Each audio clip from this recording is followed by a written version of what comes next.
Kasalukuyang nasa kritikal na kondisyon si Pangulong Kuting Jr. matapos itong isugod sa isang pribadong ospital kahapon. Ayon sa mga ulat, bigla umanong bumagsak ang kalusugan ng Pangulong matapos sumiklab ang mga kontrobersya na nagugat sa mga inilantad laban sa kanyang administrasyon. Ang kanyang kondisyon ay tinukoy bilang resulta ng matinding stress at tensyon dulot ng kaliwat kanang isyu na kinakarap ng gobyerno. Hindi na iwasan ng publiko ang pagbuhos ng reaksyon sa social media. Maraming nagsasabing ito ay karma para sa mga umunoy katiwalian at pagkakasangkot ng Pangulo sa mga kontrobersyal na issue. Gayunpaman, nananatili ang suporta mula sa kanyang mga taga-suporta na patuloy na nananalangin para sa kanyang agarang paggaling. Samantala, hinihintay ng taong bayan ang anumang opisyal na payag mula sa Malacanang ukol sa kalagayan ng Pangulo. Habang nakaratay sa ospital si Kuting, lalong umiting ang tensyon sa politika. Tanong ng marami, sino ang maaaring pumalit sakaling hindi kayanin ng Pangulo ang sitwasyon? Ang mga revelasyong ito ay nagdulot ng bagong kabanata sa kasaysayan ng bansa at patuloy na aabangan ng taong bayan ang susunod na mangyayari. At yan ang balitang ating pagkakatutukan. Ngunit bago ang lahat, siguraduhin mag-subscribe at ihit ang notification bell para sa patuloy na pagtutok sa mga silip ng bagong balita sa tunay na boses ng masa.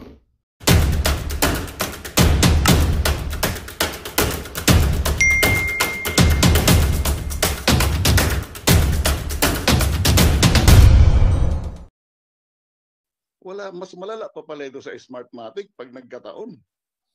Kasi doon na yung ano mismo andoon na mismo sa national yung Kumbaga, hindi ko alam kung paano natin tatawagin yung klase kasi sir, talagang ako naniniwala ako diyan dahil nga harap-harapan na nga tayong binababoy. Tignan mo itong sa GAA na sinasabi nung presidente na isuscrutinize pag-aaralan at tignan line by line. Pero kalaunan, nalaman natin na mga bakante pala or blanco.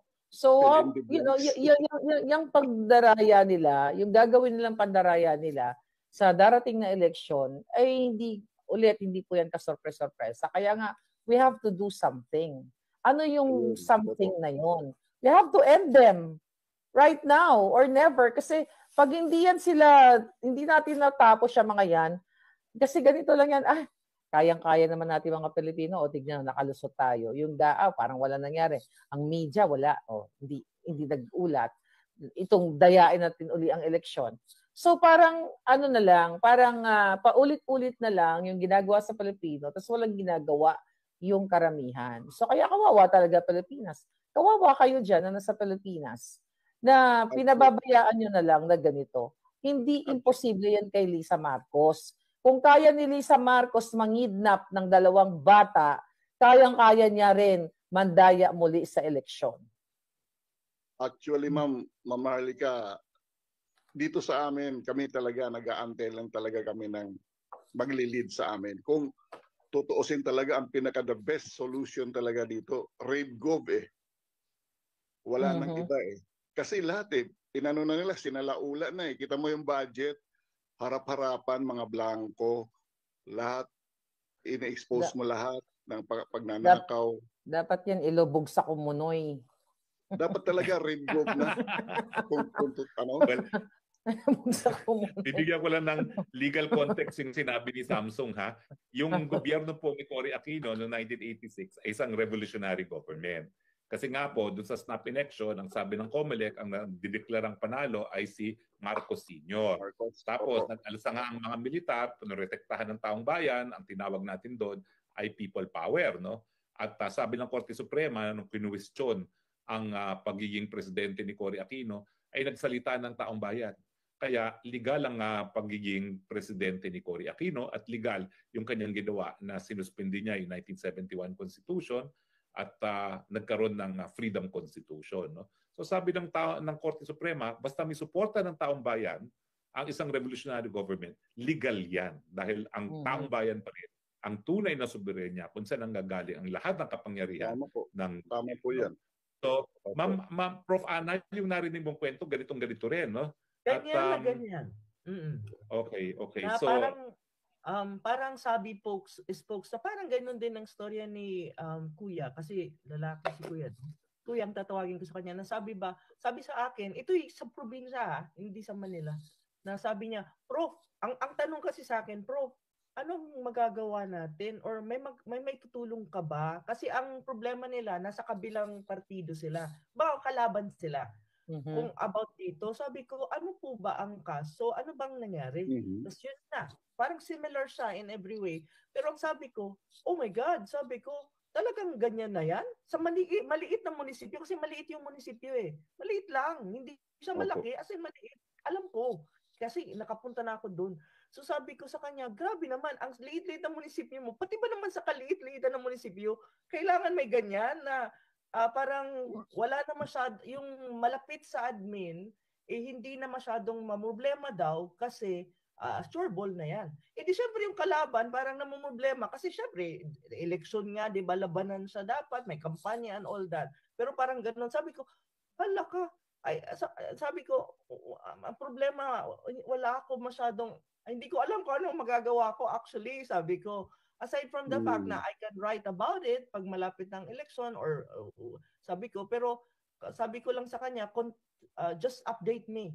Update me more. And if kaya mo magbigay ng mas marami pang information na may solid evidence ka, mas maganda. Pero at this time, sabi ko, hindi ko alam kung anong magagawa ko talaga kasi in the very first place, wala din ako sa bansa, sabi ko.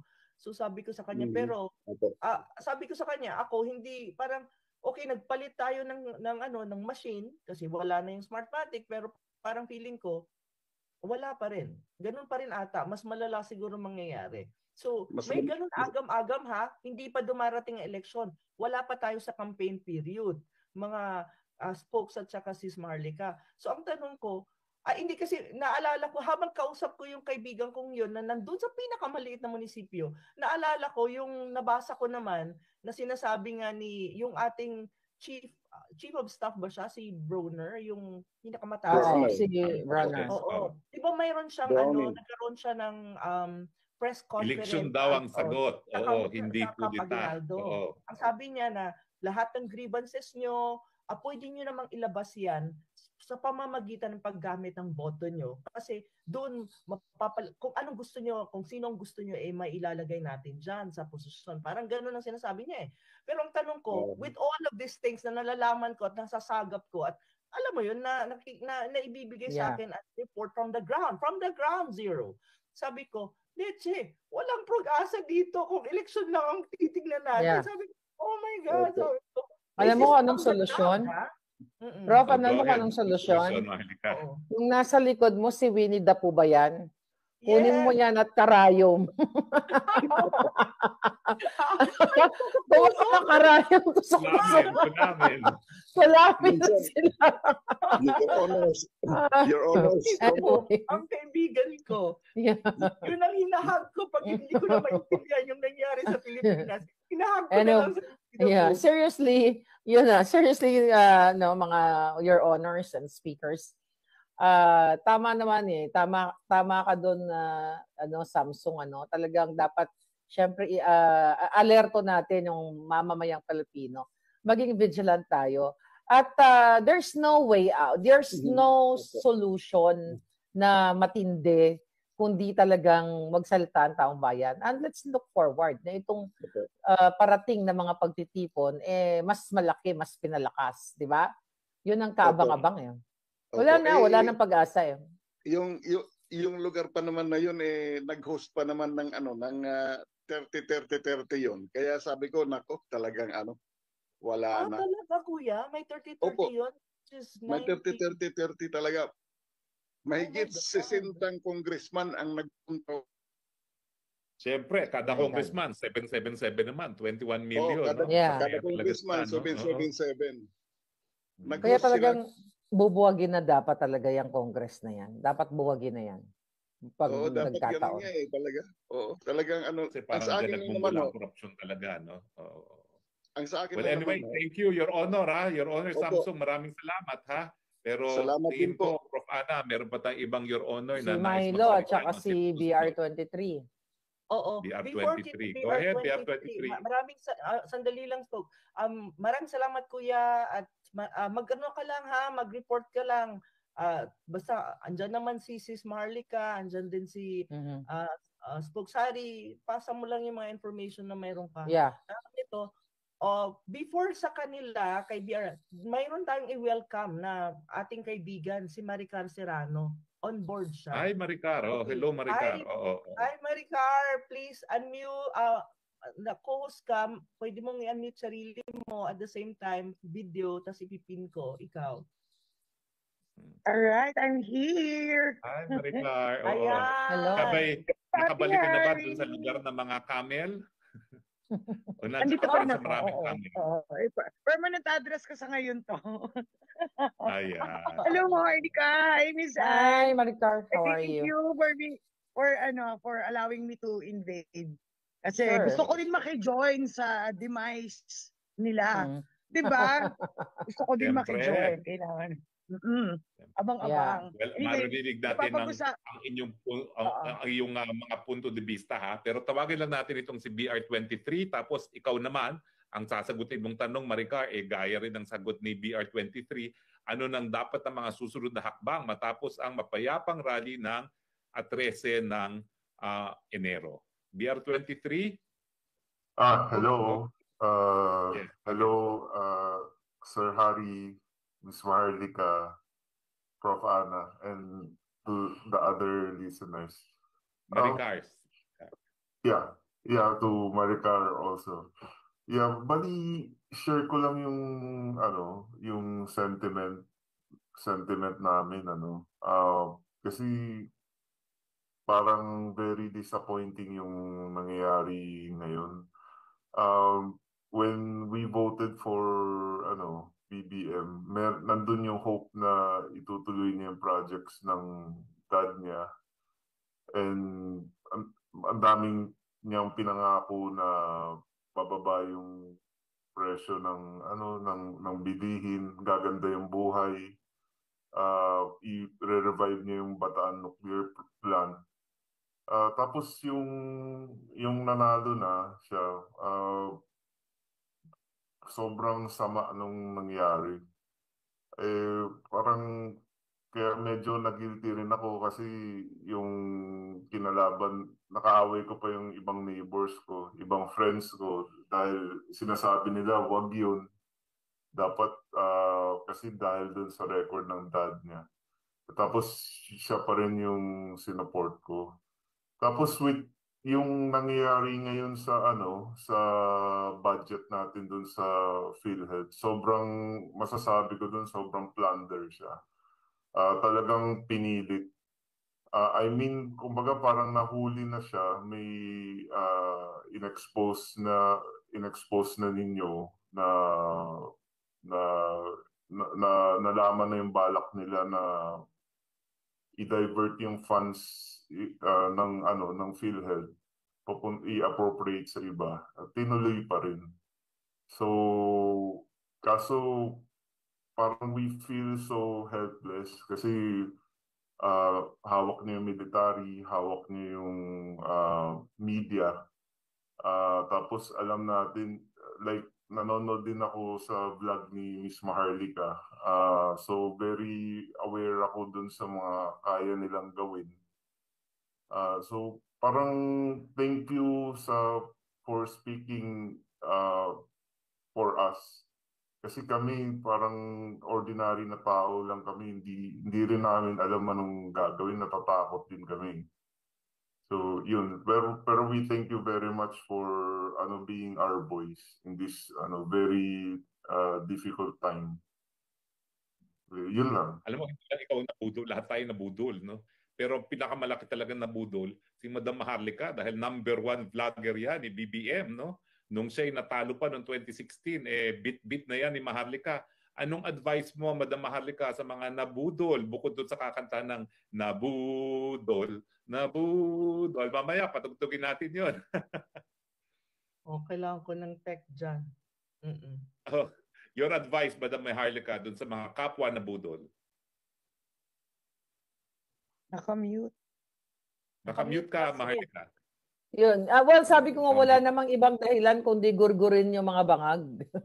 Wala nang iba. Wala na. Wala na. Wala na paligid-ligo. Gurgurin na natin yung mga yan. So, yun lang. Wala na. Doon ang ending nun. Kasi nga, harap-harapan. Anong klaseng gurgur ba yan? Bahala sila kung anong gusto nilang gurgur. Maraming broad yan eh. Di ba? Maraming broad yan. So, bahala sila kung anong gustong gurgur nila. Di ba, Miss Maricar? Ikaw, anong gusto mong gawin natin? Kasi sabi ko nga kanina sa post ko, Maharlika, sabi ko kanina, kung sa ibang bansa yan, sinusunog na sila sa plaza ngayon. Seryoso lang. Diba? I mean, pasensya na doon sa kanina. Hypothetically, I did not get his, Hypothetically, I did not get his name earlier. Yung sinabi niya na natatakot. Hindi yata naiintindihan ng maraming Pilipino, no? Tayo naglagay sa kanila. Every single one of them. Diba? Kung walang boto ang mga Pilipino, wala yung mga nandun na nakapwesto. So, sa dami ng umaamin na nabudol sila ni Bongbong. Why are you afraid? You're the one. Number one, pera niya yung ginagastos at ninanakaw nila. Incessantly, walang katapusang pagdanakaw. Even today, di ba?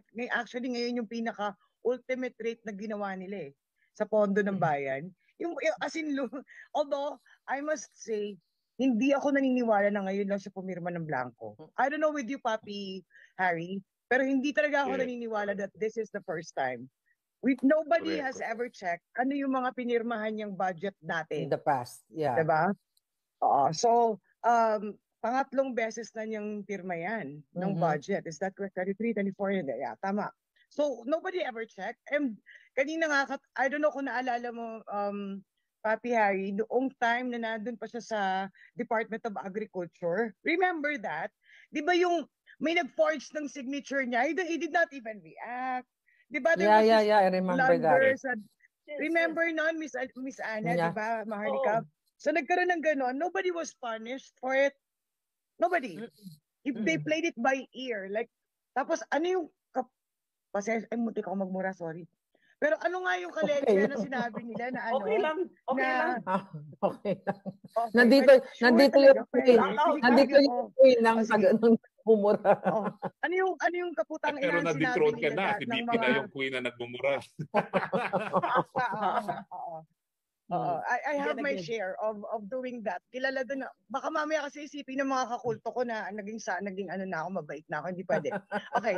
So, nung time na, di ba, yung mga Talyanistang honghang, remember yung sinasabi nila na, kauupo pa lang, masyado kayo maraming dinidemand. What the fuck? True. Di ba yun yung mga yun lang yung kanilang depensa, na kauupo pa lang. So, kung kauupo pa lang, is there a right from anybody to forge his signature in behalf of the office that he is supposed to head?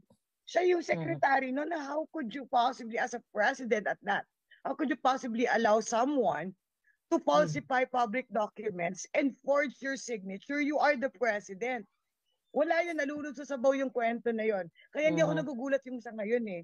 Sa akin pa nga, baka mas marami pa na infractions sa ginawa nito other than this particular budget na ngayon lang nag-surface. There is one reason that I want to put out there. I mean, the one topic that I want to put out there. I really think the boat is sinking and nararamdaman to ng mga tao sa loob, Miss Annie. I would agree with you. Alam mo yon, kaya nagkakalaglagan na sila sa loob. Kaya lumabas yung issue na blanco yan. 'Di ba? Dahil may kanya-kanya na sila sigurong, I think kaya nakarating sa tenga ni tatay yan is because that particular person, whoever that is trying to save his own ass. 'Di ba? At nang hindi siya sumama sa paglubog itong administrasyon na tong bangag na to, 'di ba? So I think yun yung nakikita ko diyan kasi we have to look at hindi lang tayo lagi dapat face value. Kalkalin natin kung how are these things happening. 'Di ba? The backstage drama of it all. Kasi matagal ko na napapansin bukod doon sa si Miss Maharlika, dami-dami mo girl na 'di ba, ng mga expose, ang dami-dami nagbibigay sa ng mga expose, dami. Oo, 'di ba? Yeah. Why are they doing that? Why are they sending you all those things. May nanglalaglag sa loob. And everybody knows that not a lot of people actually like palaka. Let's face it. No? And ewan ko ba, tataka nga din ako, hindi nila binabanggit si Paquito Ochoa. Alam natin na isa sa mga pinakamalaking operator yan sa loob. Yeah. Diba? Pero for some reason, protected yan. Sana, I don't know kung napapansin mo, hindi ko alam kung kilala. Alam ko kilala siya ni Papi Hari. Alam ko ang kabisado ni Papi Hari kung paano mag-operate si Paquito Ochoa. Pero hindi yan kahit kailan nababanggit. Ay, lumitaw si Papi Hari na nakasmile. Alam niya yung ibig ko sabihin. Alam mo naman yan, sanay yun taga City Hall yun Sanay. Exactly. At saka, di ba, yung gano'n na din nila ng iglesia, matagal na yan, yung ref nilang yan, di ba? So, and for some reason, hindi siya kumikibo, di ba? Protektado ng media masyado Probably what I want to say is this, kasi yung tanong mo kanina, Papi, ano mangyayari after nung 13th, di ba? Yung January 13th. Katulad nung una ko sinabi, the first time I joined in, this is not going to be that wasn't the last. Mauulit, magkakaroon pa. There's going to be more, and even probably more robust. And kasi sabi ko sa inyo, dadayain nila yung election, di ba? Naalala mo, sabi ko sa inyo. Di ba? Naalala mo, sinabi ko sa inyo yon. Sabi ko, the catalyst would be dadaya. Crystal ball. Oo. Hindi nga kailangan. Dadayain talaga nila yung eleksyon. And it is, or hindi sila gagawa ng eleksyon. Kids, retained lahat. Pwede nilang gawin yun. They can actually do that.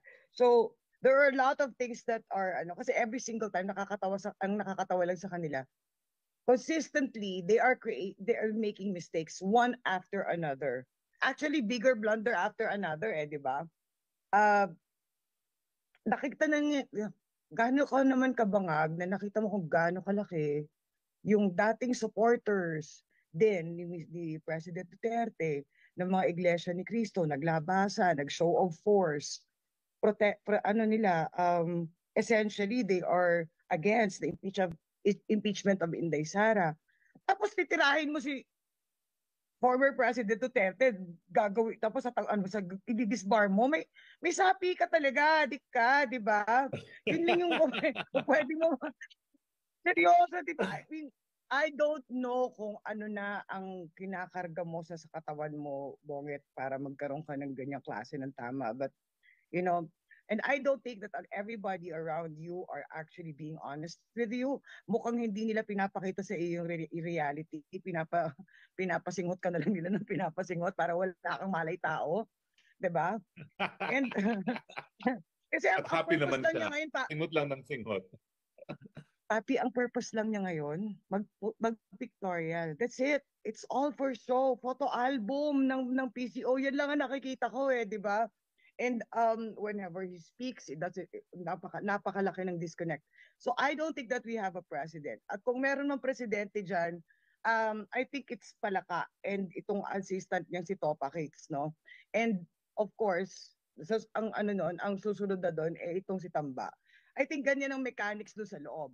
If I am wrong, I will be more than happy to be corrected. Pero I think yun, kasi knowing how it was during Noy Noy's time, hindi malayong ganun I suppose you can agree with me on this, Papi Hari. Kabisado may nangyayari. Walang cocaine yung isa, no?